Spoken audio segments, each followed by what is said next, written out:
अपने पसंदीदा शो के फुल एपिसोड देखने के लिए अभी डाउनलोड करें दंगल प्ले ऐप। मेरा रक्षाबंधन।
सिंधु में करत विलासा दया सिंधु दीजे मन आशा हिंगलाज में दुई भवानी महिमा मित न जात बखानी विलासा दया सिंधु दीजे मन आशा हिंगलाज भवानी महिमा मित न जात बखानी मातन की दुआ माता पुत्री सही लगला सुदा श्री भैरव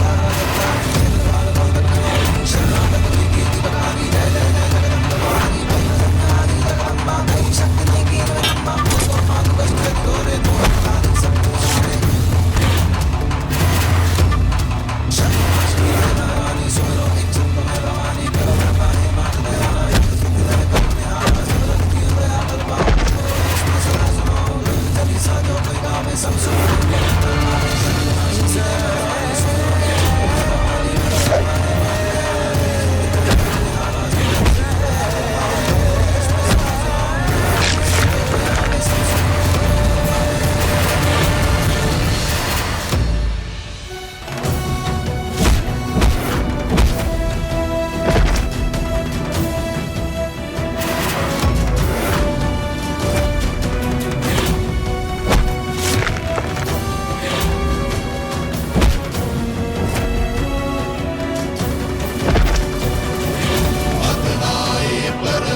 শিবা আসবে যতক্ষণ ভগবান আছে ওর কিচ্ছু হবে না। আরে চুপ, বুঝতে পারছিস না মরে গেছে ও, আর যে একবার মরে যায় সে ফিরে আসে না। হে মা দুর্গা, ওরা দুজনে অনেক বিশ্বাস নিয়ে তোমার কাছে প্রার্থনা করেছে, ওদের প্রার্থনা শোনো। শিবা যেখানেই থাকুক ওকে রক্ষা করো।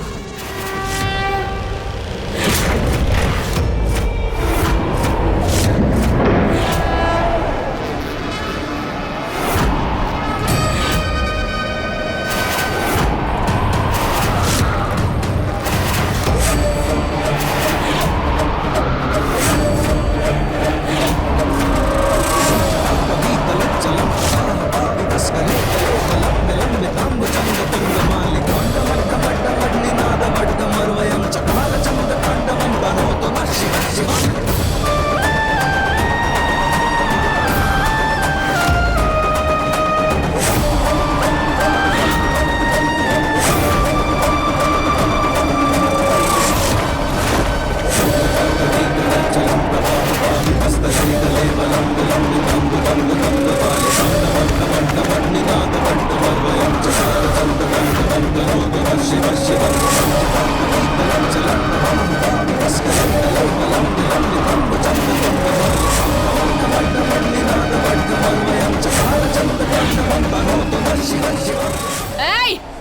তোর সাহস কি করে হলো? ভগবান মনে করিস নিজেকে?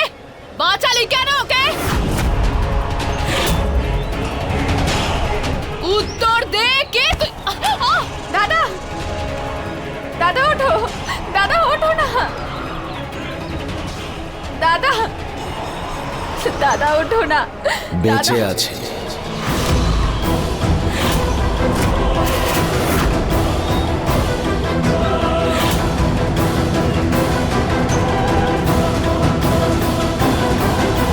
আজকে আপনি আমাদের জন্য ভগবান হয়ে এসেছেন।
আয় আমার সোনা মা, ঠিক কথা বলছিস তো?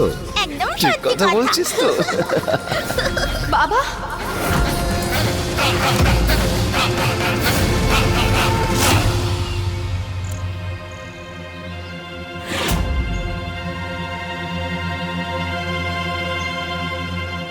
রোশনি,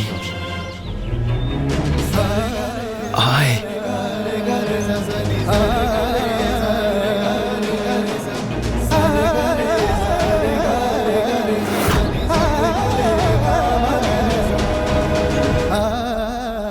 আমার রোশনি,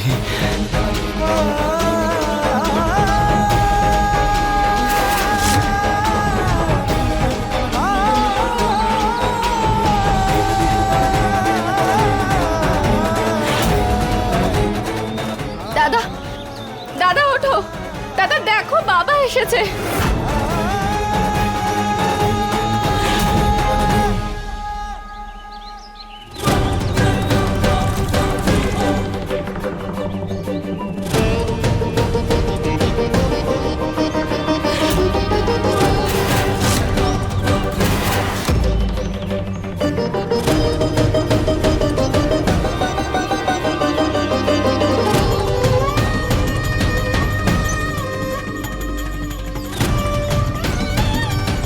দেখো বাবা ফিরে এসেছে। আজকে বাবা তোমাকে বাঁচিয়েছে।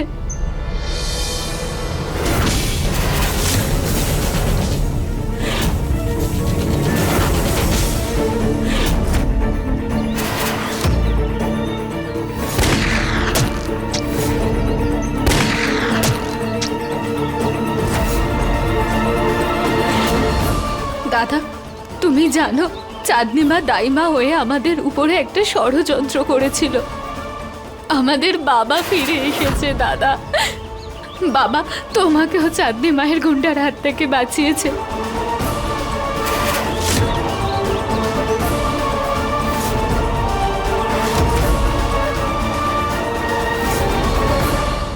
এবার বুঝতে পারছিস কেন বাঁচিয়েছি ওকে?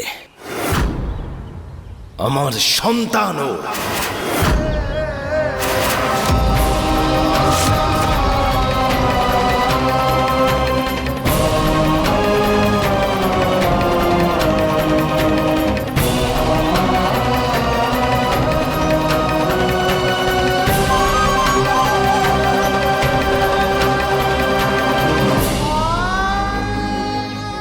হেই, সরে যাও। তুমি আমার বাবা নও।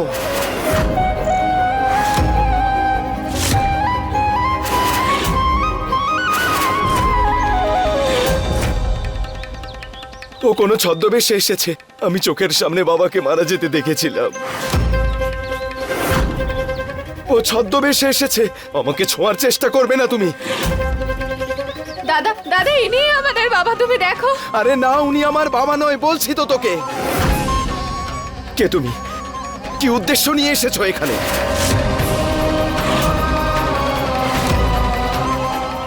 কে তুমি? দাদা দাদা কে চলো তুমি? তুমি, কে দাদা তুমি? চলো হেই, চলো তুমি, ও দাদা ছদ্মবেশে এসেছে। চলো এখান থেকে।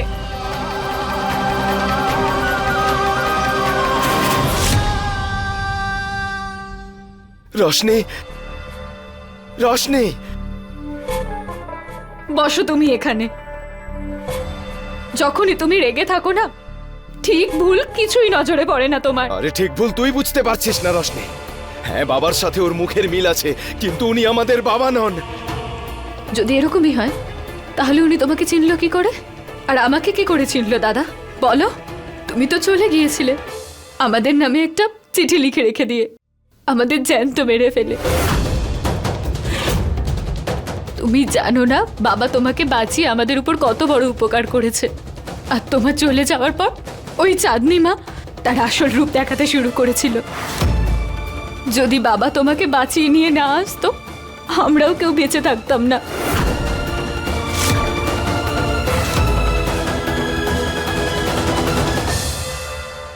ভুল হয়ে গেছে আমার রোশনি। একা তোদেরকে এভাবে ছেড়ে যাওয়া উচিত হয়নি আমার।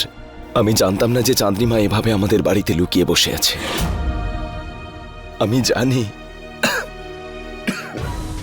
আমি জানি যে ওই লোকটা আমাকে ভয়ঙ্কর একটা বিপদের সময়ে আমাকে সত্যি বাঁচিয়েছে, কিন্তু তার মানে এই নয় যে একটা ছদ্মবেশীকে আমরা আমাদের বাবার জায়গা দিয়ে দেব। তুই বুদ্ধি দিয়ে ভাব, দুর্বল হয়ে পড়িস না রোশনি। আমাকে মারার চেষ্টা করেছিল, সেই সময় একজন এসে আমাকে বাঁচিয়ে সে আমাদের বাড়িতে ঢুকতে চাইছে। ভেবে দেখ, এগুলো একটা কৌশল। বাবা 15 বছর আগে মারা গেছে, আমি নিজের। না দাদা, তুমি প্রত্যেকবারের মতো নিজের জেদটাই বজায় রাখবে বলো। আর মনে করো, তুমি আমাকে বলেছিলে তুমি যখন শেষ বাবাকে দেখেছিলে তখন বাবা আহত অবস্থায় ছিল। এটাও তো হতে পারে যে উনি ওখান থেকে কোনোভাবে পালিয়ে গিয়েছিলেন, কোনোভাবে বেঁচে গিয়েছিলেন। রোশনি, তুই কেন আমার কথা বুঝতে পারছিস না? না দাদা, দেখ, বাবা বেঁচে থাকুক সেটা আমি সবচেয়ে বেশি করে চাই, আমার মতো কেউ চায় না। কিন্তু তার মানে এই নয় আমি দুর্বল হয়ে পড়ে একটা অপরিচিত লোককে বিশ্বাস করে আমাদের বাবার জায়গা দিয়ে দেব। না দাদা, তুমি মানো আর না মানো, কিন্তু আমার মন বলছে যে উনিই আমাদের বাবা। রোশনি, আমার কথাটা বোঝ। আমাদের বাবার নেই রে, আর কখনো ফিরে আসবে না। এই ছদ্মবেশী লোকটা আমাদের দুর্বলতা খুব ভালো করে জানে, আর সেই সুযোগ খুঁজছে। সুযোগ দিস না। এই লোকটা তোকে আর ছোট রোশনিকে আঘাত করার আগে ওকে আমায় আটকাতে হবে, এই বাড়ি থেকে বের করে দিতে হবে। দাদা আমার কথাটা শোনো, এই সিদ্ধান্তটা একতরফা হতে পারে না। একবার বাবাকে নিজের কথাটা তো বলতে দাও। দাদা দাদা দাদা দাঁড়াও, দাদা আমার কথাটা তো শোনো, দাদা একটু দাঁড়াও না। শিবা, দেখো, আমি তোমাকে ভুল বলছি না, কিন্তু হতে পারে এইবার রোশনি ঠিক। কনক, আমার খুব ভালো লাগে তুমি যখন রোশনিকে সঙ্গ দাও, কিন্তু এইবারে না। তুমি এখানেই দাঁড়িয়ে থাকবে, আর না তুমি রোশনির ঘরের দরজা খুলবে, আর না কাউকে খুলতে দেবে। বুঝতে পেরেছো? দাদা আমার কথাটা তো শোনো একবার, উনি আমাদের বাবা। দাদা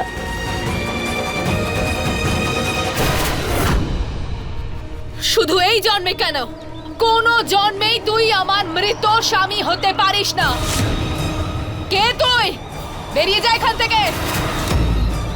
এই দাঁড়িয়ে দাঁড়িয়ে আমার মুখ দেখছিস কি? বের কর এই লোকটাকে।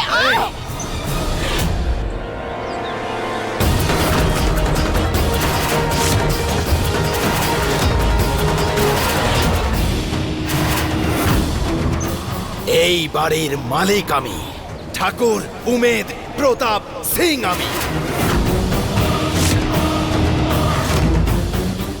আমিও দেখব কার এত সাহস আছে যে আমাকেই আমার বাড়ি থেকে বের করে দিতে পারে। এই নাটক করা বন্ধ করো তোমরা।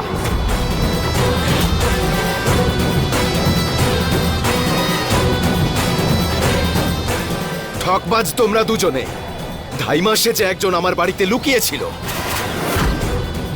আর ইনি আমার বাবা সেজে এসেছে আমাকে ধোঁকা দেওয়ার জন্য।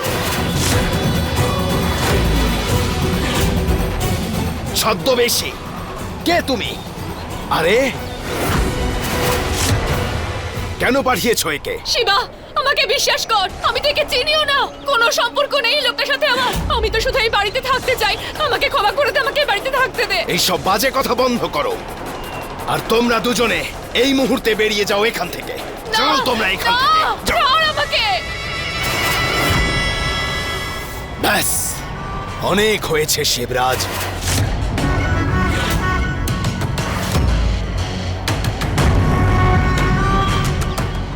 ছাড়। বিশ্বাস কর তুই আমাকে শিবরাজ, আমি হলাম তোর বাবা, জমিদার উমেদ প্রতাপ সিং। আমি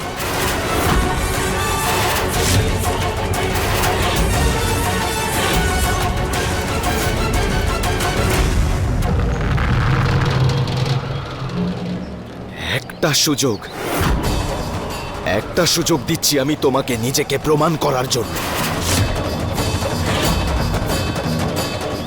যে তুমি আসলে উমেদ প্রতাপ সিং কিনা।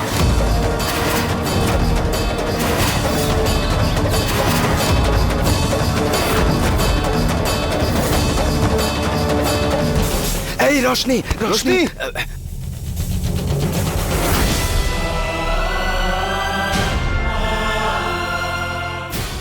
আপনি আপনি আমাদেরকে ছেড়ে যাবেন না বাবা। আমি আপনাকে ছাড়া থাকতে পারবো না।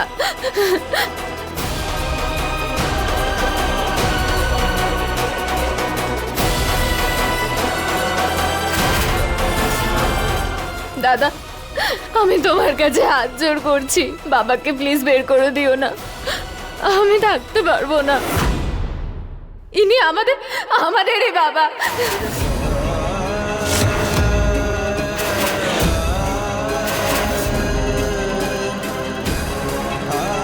ঠিক আছে, তুই বিশ্রাম নিবি, যা।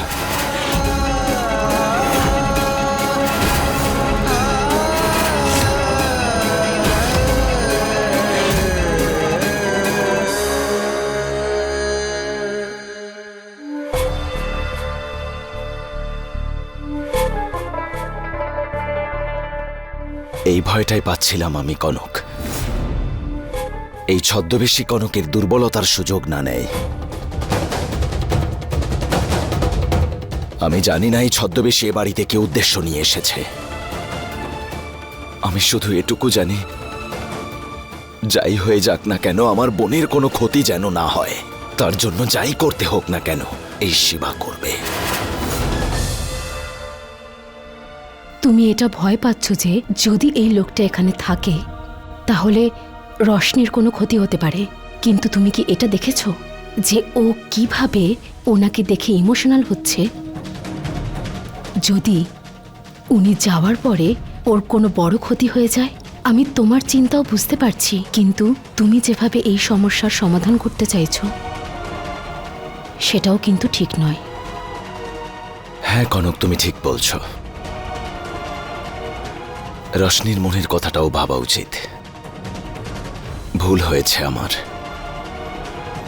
কিন্তু এখন কি করব বুঝতে পারছি না। এই ছদ্মবেশীর এ বাড়িতে আসার পেছনে নিশ্চয়ই চাঁদনি মায়ের কোনো বড় উদ্দেশ্য আছে। যদি এরকমটা হয় শিবা, তাহলে আমাদের চাঁদনি মাকে আর এই লোকটাকে হাতে নাতে ধরতে হবে, যাতে আমরা সবার সামনে প্রমাণ করতে পারি যে এই লোকটা উমেদ সিং মানে তোমার বাবা নয়।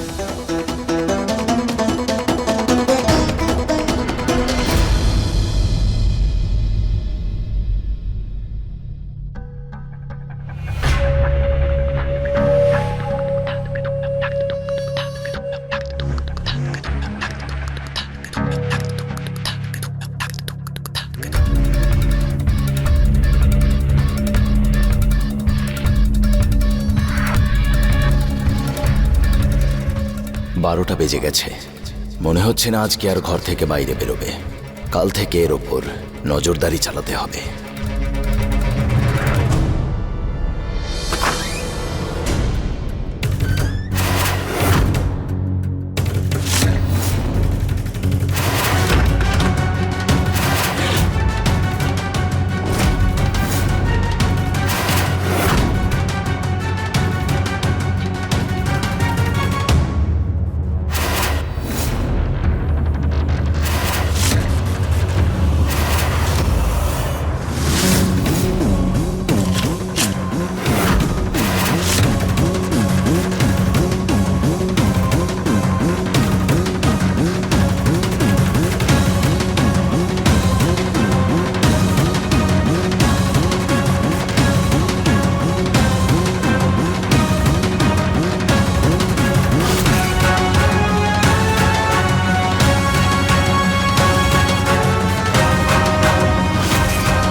আমি নিশ্চিত এই লোকটা চাঁদনি মায়ের সাথে দেখা করতে এসেছে। এটাই একমাত্র সুযোগ ওদের হাতে নাতে ধরার।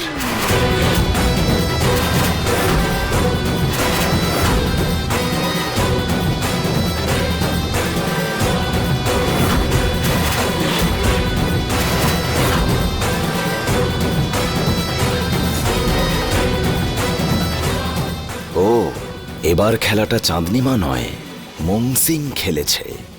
চাঁদনিমা হোক বা মুং, কাউকেই খেলা খেলতে দেব না আমি।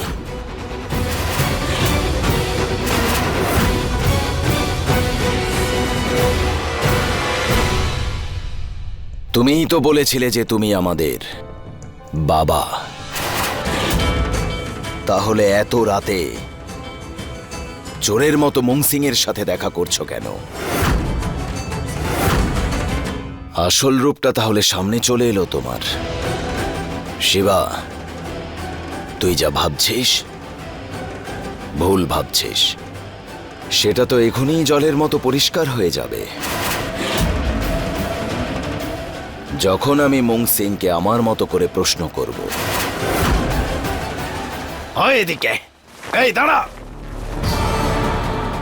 মুং সিং আবার ওর মুখ না খোলে। শিবা, এই দাঁড়া। এই শিবা, শিবা, দাঁড়া, ওঠ। শিবা, শিবা, শিবা, শিবা, আমাকে মারিস না, মারিস না আমাকে। তুই যদি চাস তোর শরীরের হাড়গুলো অক্ষত থাকুক, তাহলে সত্যি কথা বল ওই লোকটাকে। উত্তর দে, নইলে তুই জানিস যে আমি কি করতে পারি। মুং সিং, এই বল, ছেড়ে দে, উত্তর দে তুই।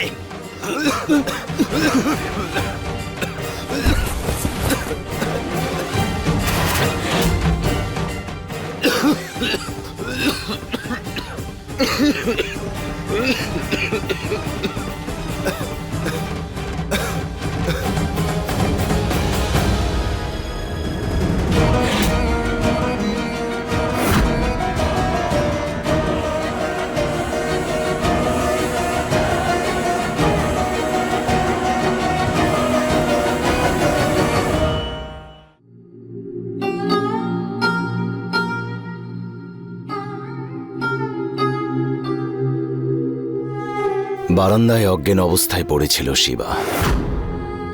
কি হয়েছে কি ওর? আমি ওর রুমালের মধ্যে রক্ত দেখলাম। রশনি, দাদার শরীরে একটা খুব বাজে অসুখ বাসা বেঁধেছে। দাদার প্রাণ বাঁচানোর জন্য ওর নিজের পরিবারের কারো রক্তর প্লাজমার দরকার। আমি ওকে নিজে প্লাজমা দিতে একদম প্রস্তুত, কিন্তু ও কথাই শুনছে না। একদম আপনার মতোই জেদিও।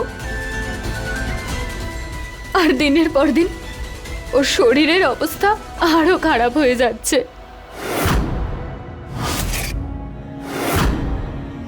রশনি, তুই গর্ভবতী।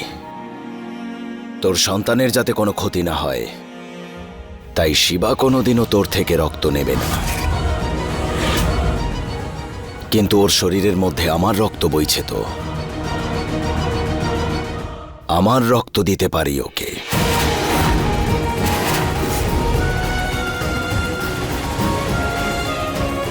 বাবা, দাদাকে বাঁচিয়ে দাও। চিন্তা করিস না, কিচ্ছু হবে না শিবার।